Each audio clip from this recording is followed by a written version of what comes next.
How to create this aesthetic product reveal using CapCut, and yes, it's completely free. This is our original video. First, tap on your video clip in the timeline. Now look for mask, select it, and choose film strip. Next, rotate the mask according to your preference. Adjust the feather to make the edges smooth and blend naturally. You can also resize the mask to match your style. Now, position the mask where you want the reveal to start. Once it's in place, add a keyframe. You'll see a red diamond icon appear below, that means the keyframe is active.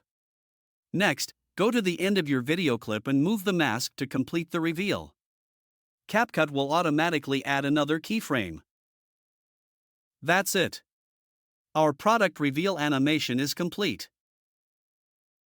If you want the animation to play faster, simply select the last keyframe and move it closer. That's it. Once you're happy with the result, export the video.